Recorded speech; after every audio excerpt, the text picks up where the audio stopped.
Welcome, welcome. It's the Jill on Money Show, Friday, April 7th. We're delighted you are joining us today. Thanks so much for doing that. This is the program that attempts to take the mystery out of your financial life. If you would like to join us on the air, all you need to do is go to the website, jillonmoney.com, click the Contact Us button, and there's a little box that says, do you want to come on the air? Check off that box, and you know what? We'll get you on the air. That's what Mark does. He's so great. While you're on the website, a few things to consider. The free weekly newsletter comes out every Friday, so today. And I think it's a wonderful way to kind of get yourself geared up for the weekend. Maybe check out some of the stories you missed in the world of the economy and finance and personal finance. Mark does a wonderful job of bringing all those stories together every single week. Also on the website, you can buy my book, The Great Money Reset. This is the book that really came as a result and grew out of my conversations with you guys. It is a way to think about big changes in your life, how not to go off the rails with this kind of a decision. Make sure you don't blow it financially. And then hopefully we get you to do something different. So check it out, The Great Money Reset. You can buy it wherever you find your books and buy your books, or just go to our website. And of course, as we've been talking about, our new service, Jill on Money Live, is up and ready to have more and more of you join us.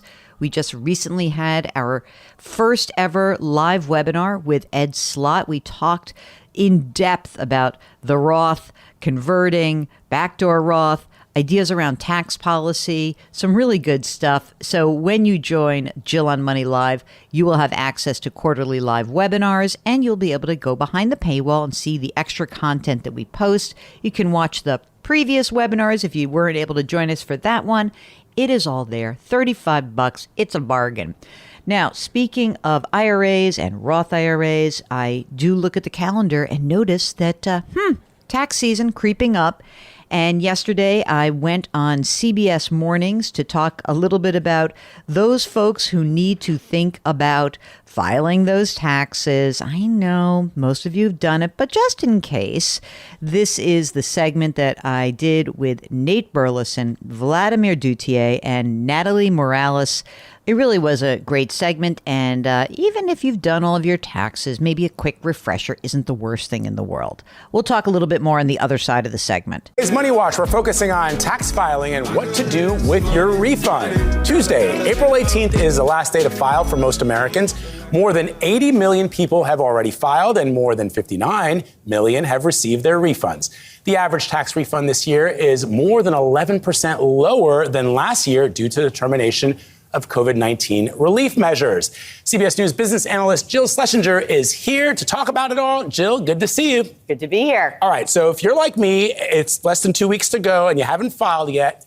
What should people be thinking about? Where should they start? Number one decision. Do I file with a standard deduction or am I an itemizer? Standard deduction, it's a set amount. It's statutory, meaning it's in the law, and it goes up every year with inflation.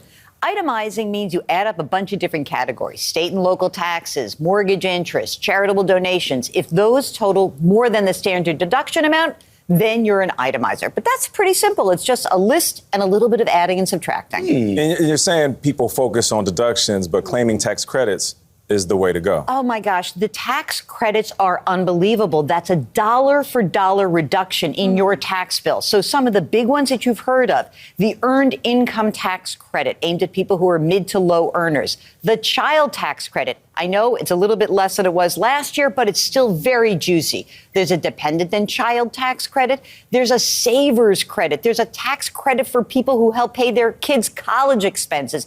These are vast numbers of dollars that the IRS says people leave on the table because they're not claiming them. Oh, so important to really know where you can claim.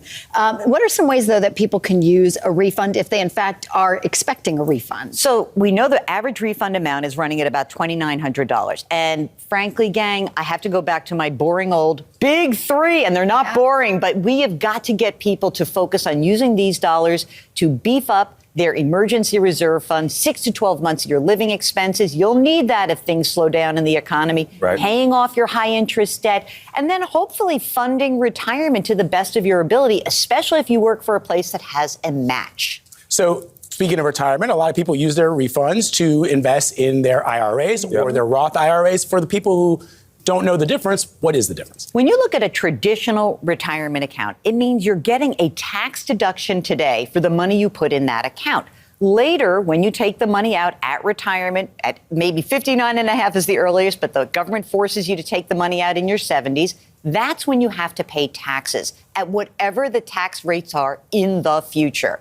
A Roth, you pay the tax that's due today. The money gets invested. When you take it out later, there's no tax due. Why is this so important? Because the vast majority of tax experts and economists believe tax rates are probably going higher than where they are today. It's just the most likely path. What about the markets? Because, I mean, they are very volatile these days. But if you were to recommend areas to invest, where should they Good question. look? The most important thing is to have a game plan. If you've got the time to be able to withstand the ups and the downs, please, a nice diversified portfolio, some stocks, some bonds, some cash, not all eggs in one basket. Vlad, I know you're an adherent. Say know that. You know and that, I'm feeling Joe. Natalie as well. I do. Just be really clear. You're going to have some bad times. Don't bail when things get hot. Yes, absolutely. And the crypto bros? No, I'm just kidding. No. Liz Schlesinger, always great advice. Thank you very much. So one thing I didn't get to mention in the segment is that actually tomorrow, this Saturday, the IRS is going to be opening many of its taxpayer assistance centers from 9 a.m. to 4 p.m. all around the country. So you should check that out if you go to irs.gov. There's some notice around that. It's called face-to-face help. So it's really a special thing when they have these centers open, and you can get walk-in service for in-person help on so many tax matters. So check that out. That's they're trying to squeeze in some extra weekend hours to help people get through this tax season. Okay, also today, later this morning, there will be a jobs report. We will have the jobs report for March. It is expected that job growth decelerated during the month. You know, I'm seeing estimates of anywhere around 225 to 250,000 jobs, that the unemployment rate is likely to be at 3.6% or so. And I'm thinking that maybe we're going to continue to see the drifting lower of annual wage gains. That always sounds sort of sketchy when I say that. Like, I know you're thinking, I don't want wages to go down, but remember, when wages are accelerating, that contributes to inflation. So this is just one of those metrics that the Federal Reserve is keeping an eye on, because it could be evidence that maybe inflation will also slow down. Wages likely to increase by about 4.3% from a year ago. They peaked back in March of 2022 at 5.9%. Oh, and by the way, maybe you're wondering if we're going to see any of that bank instability in this report. Probably not, because the data collection period for the Labor Department occurs through the 12th day of the month. And if you remember, maybe you don't, maybe you've blocked it out by now, regulators actually took control of Silicon Valley Bank on March 10th. They shut down Signature Bank on March 12th. So I think if there's any evidence of a spillover from the banking situation, we probably won't see it until the April jobs report. So listen, we're going to have to wait and see, but you know, we really need to see job growth slow down some. In 2021, the economy added an average of 562,000 jobs every single month. Last year, it was almost 400,000 every single month.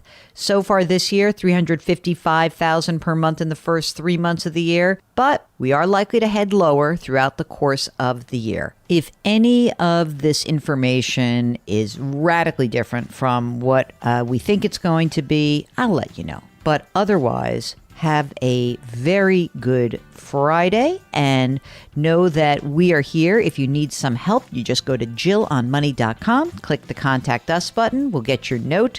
And every Friday, we like to do a little bit of our business. Our music is composed by Joel Goodman. Karen Kranick is our web queen. Mark Talercio is our executive producer, and we are distributed by Cadence 13. Please try to leave us a rating and review on Apple, and lift someone up today. Change your work, change your wealth, change your life. Thank you for listening. We'll talk to you tomorrow.